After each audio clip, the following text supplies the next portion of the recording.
Guten gardening, everybody. Well, today I'm going to talk about some of the tips that we've learned over the years with growing with GreenStalks when it comes to setting them up or resetting them up after a winter season. So as we head into spring, we've already grown in these GreenStalks. Here are some things to remember as we get going. Now, these are tips that we've learned after growing with GreenStalks. Now, this is season 5 of growing in GreenStalks. So we've had quite a bit of experience with things that work and things that don't necessarily work well. So we want to give those tips along to you as you're preparing for this spring season. And in today's video, I'm just going to be planting beets, even though I have spinach to plant, beets to plant, radishes to plant. I have a whole bunch of cold weather crops that I'm going to be planting out here, but I want to focus in just on one vegetable. Otherwise, this video is going to take forever.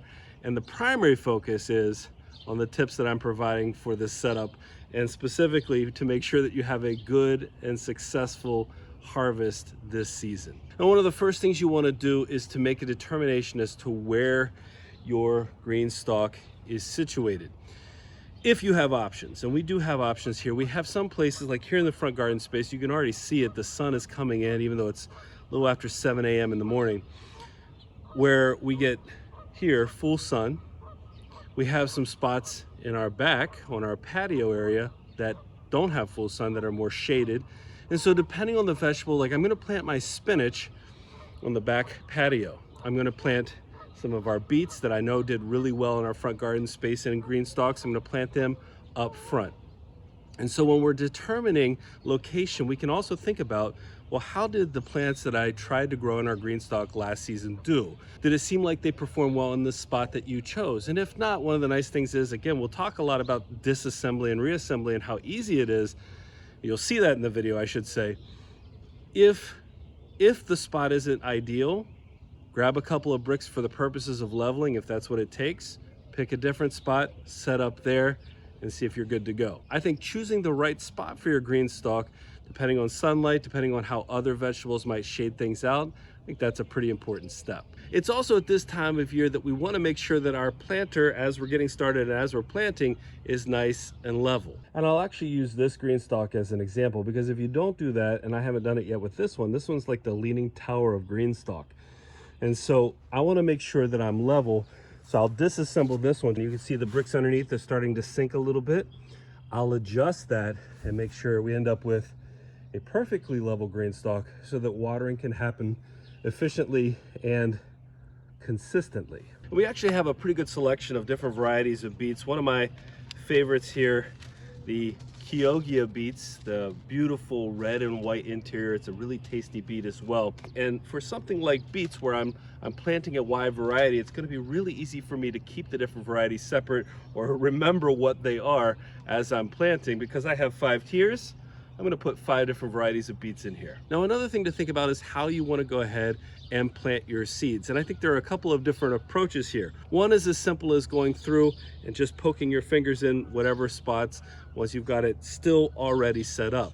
But my preference, and I think just as easy, and one of the benefits of having a GreenStalk, is taking it apart, disassembling it, and then planting it tier by tier and restacking. Now, this GreenStalk garden, like all of the GreenStalk gardens that we use outdoors, has been left out here all winter in this Zone 5 Wisconsin weather. And so you can see one of the things we're looking for in terms of time of planting is that the soil is nice and loose. It's still pretty cool, definitely still pretty cool, but it's nice and loose. It's all thawed out. One of the easiest things and one of the nicest things about the GreenStalk is I can disassemble it really quickly. And I think that means that we have easier access to each of the planting locations. So I'm going to do that now. And then having this all cleared off makes it easy for me when I come in and I add my fertilizer and I add my bone meal, which I usually add for my root crops. So once I've gone ahead and added that, then I'll be able to start planting. But you can see how easy this is to work. The soil's in really good shape. Yeah, I like to loosen it up a little bit at the beginning of the season as well. Now, another thing to remember is that a lot of times the mix that's in these beds, especially over the winter, it settles down.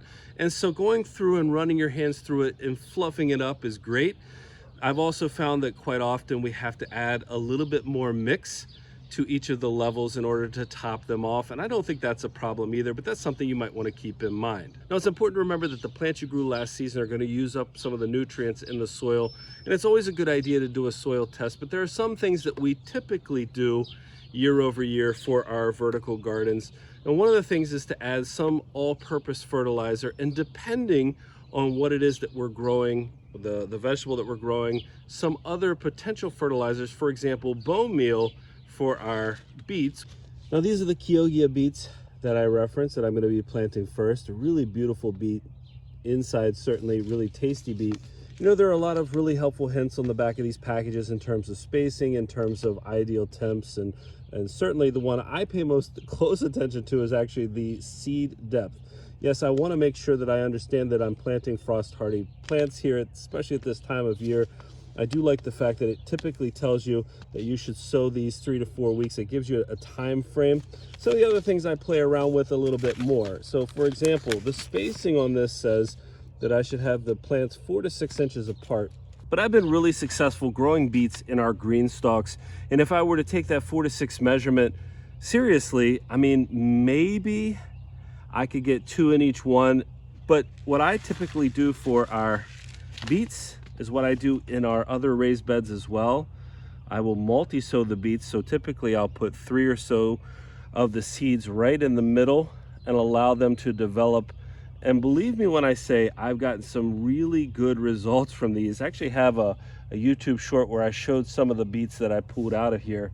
I'm going about a 1/2 inch deep right there in the middle. You still get really good size out of these beets. So a 1/2 inch, I'm going to go ahead and cover that up just like so. That'll give me an opportunity as well. You see, over a season, these get a little bit dirty in here, have the possibility of getting a little bit dirty. So I can take an opportunity to clean this out, make sure all the holes, which are very important in here for the watering process, I can make sure all the holes are nice and clean. You know, in addition to fertilizer, if you have some compost like we do, or some composted quail waste or chicken waste, or even rabbit waste like we do, you can add that as well. That's really nice addition to this mixture. All right, our second beet that I'm planting, one of my absolute favorites in terms of taste. It's also quite beautiful. This is Guten beets. And we're gonna do the same thing as we did before. We're gonna go in here, again, about a 1/2 inch down, and plant our Guten beets. And we're gonna multi-sow as well. And you can see with my decision to disassemble and then reassemble just how easy it is to work in here. Not that it's so hard when there's just this amount of space, but I can get around without having to walk around the exterior of my GreenStalk, and I think that that is actually really nice. And again, it's so easy to disassemble and so easy to reassemble shortly thereafter. You know, one more thing I think I should mention, and this is probably most important for you who are just setting up a GreenStalk maybe for the first time. I don't know how well you can tell from this distance, but this is a really light, really well draining mix that I have in here. And I think especially for our GreenStalks, it's super important. You don't want to go with a dense mix for sure. We've made that mistake. Absolutely made that mistake. All right, Ruby Queen is going in tier 3. Now this soil has only been in this GreenStalk for 1 season. So this is season number 2. If I'm 2 or 3 years in, I might take the opportunity to take this, dump it all out, dump all 5 of them out, and do a really good, thorough fertilizing. If there's any problems with it, if it's not draining well enough, then I might amend it. I might add some perlite or vermiculite or something like that to it. Again, but we're only 2 seasons in, so I'm not going to dump all this out. Just a simple fertilizing has worked for us in the past, so that's what we're doing. All right, tier 4 is going to be M.I. Gardner sugar beets. All right, I'm on the 5th tier, the final tier of resetting up this GreenStalk and planting it with the beets.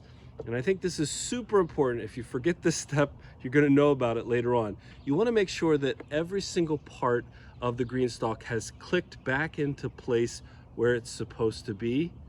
You're gonna have a really nice stable setup if you do. If you don't, that could be a problem for you. So just make sure as you're setting it up that everything is push down and in place, and that you haven't missed any of the spots where the tiers are supposed to join. I've unknowingly made that mistake in the past where my tiers didn't interlock the way they were supposed to, and it actually causes it to not be level. It causes it to be much less stable. But this, I'll just use my hand here to show you, this is nice and stable. You can see a little bit of movement, but it's nice and stable. It's still the whole way to the top, beautifully level, so that the watering system and everything is going to work well. For our top tier here from Gurney's, we've got some Ferrano beets. We're gonna go ahead and get those planted as well. Well, there is a original 5-tier GreenStalk loaded with beets.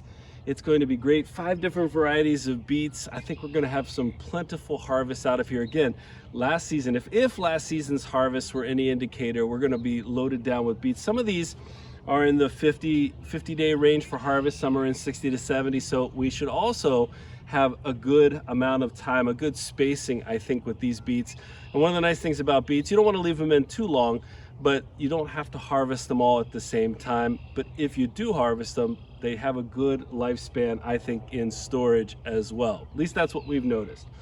Well, I hope this tips video was helpful to you. The GreenStalk is a fantastic setup, and I did want to point out that there is going to be an upcoming sale and some new products coming from GreenStalk in the very near future, hint, hint, next week.